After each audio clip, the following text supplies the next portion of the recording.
আসসালামু আলাইকুম ওয়া রাহমাতুল্লাহ। মৃত ব্যক্তি মৃত্যুর পর সর্বপ্রথম যে আওয়াজটি শুনে তা হচ্ছে ইন্না লিল্লাহি ওয়া ইন্না ইলাইহি রাজিউন। শুরুতেই মৃত ব্যক্তি বুঝতে পারে না যে সে মারা গেছে। সে মনে করে যে সে তার মৃত্যুর স্বপ্ন দেখছে। সে কাঁদছে, তাকে গোসল করানো হচ্ছে, নিজেকে পরিষ্কার করানো হচ্ছে, গোসল করানো শেষে কবরে নামানো হচ্ছে। যখন তার দেহের উপরে বাঁশের কঞ্চি আর মাটি পড়তে থাকে তখন তার স্বপ্ন ভঙ্গ হয়। তখন সে চিৎকার করে, সে বলতে থাকে, কিন্তু তার চিৎকার কেউ শুনতে পায় না। পরবর্তীতে যখন সবাই ছত্রভঙ্গ হয়ে চলে যায় এবং মাটির নিচে একা একা থাকে তখন আল্লাহ তাআলা তার আত্মাকে পুনরুদ্ধার করে। সে তার চোখ খুলে এবং খারাপ স্বপ্ন থেকে জেগে ওঠে। প্রথমে সে খুশি হয় এবং কৃতজ্ঞতা আদায় করে যে মহান প্রভু তাকে যা দেখিয়েছিলেন তা কেবলমাত্র একটি স্বপ্ন ছিল আর কিছুই না, এবং এখন সে ঘুম থেকে জেগে উঠেছে। তারপর সে তার শরীরে স্পর্শ করে, সে দেখে কেবলমাত্র একটি কাপড় মোড়ানো হয়েছে তাকে। সে অবাক হয়ে প্রশ্ন করে, আমার শার্ট কোথায়, আমার অন্তর্বাস কোথায়? তারপর সে বলতে থাকে, আমি কোথায়, এই জায়গাটা কোথায়, কেন সর্বত্র ময়লা কাদার দুর্গন্ধ বের হচ্ছে, আমি এখানে কি করছি, কেনই বা আমি এখানে? তারপর সে বুঝতে শুরু করে যে সে মাটির ভিতরে এবং সে যা অনুভব করছে তা কোনো দুঃস্বপ্ন নয়। হ্যাঁ, সে বুঝতে পারে যে সে সত্যি মারা গেছে। তারপর সে যতটা সম্ভব জোরে চিৎকার করে, তার আত্মীয় স্বজনদেরকে জোরে জোরে ডাকে, বাবা মাকে ডাকে যারা তাকে বাঁচাতে পারে। অতঃপর তার কাছের মানুষদের নাম ধরে বলে ডেকে উঠে, হে রাজ্জাক ও আব্দুল্লাহ, খাদিজা, আয়েশা, ওসমান। কিন্তু তারা কেউই উত্তর দেয় না।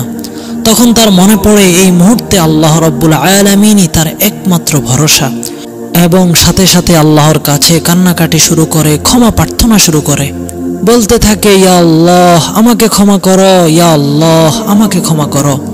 সে এমন একটি অবিশ্বাস্য ভয়ের চিৎকার করে যা তার জীবদ্দশায় আগে কখনো করেনি। যদি সে একজন ভালো মানুষ হয়, হাস্যোজ্জ্বল মুখে দুজন ফেরেশতা তাকে সান্ত্বনা দিতে থাকে। তারপর তাকে সর্বোত্তম সেবা যত্ন করে তাকে আনন্দ দান করে।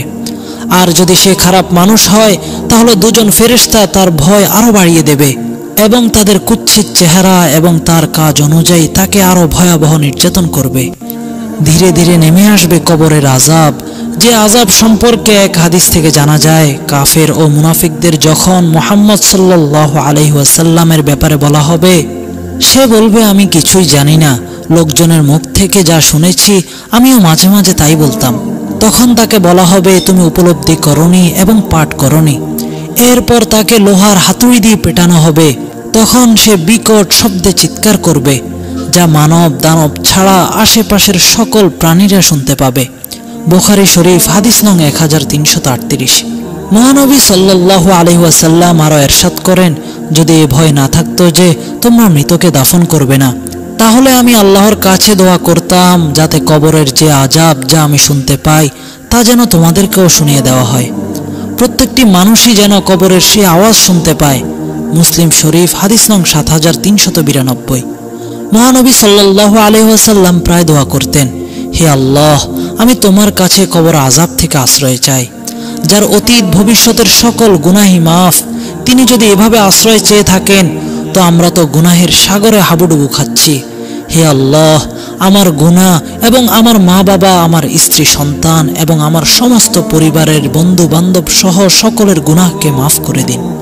আমার জীবন কেড়ে নেবেন না যতক্ষণ না পর্যন্ত আমি পরিপূর্ণ মুসলিম হয়ে যাই এবং আপনার সাথে দেখা করার জন্য যথাযথ প্রস্তুতি গ্রহণ করি। আল্লাহুম্মা আমিন। ইয়া মুকাল্লিবাল কুলুব সাব্বিত কলবি আলা দীনিক। হে অন্তর পরিবর্তনকারী আল্লাহ, আমার অন্তরকে আপনার দ্বীনের উপর দৃঢ় রাখুন।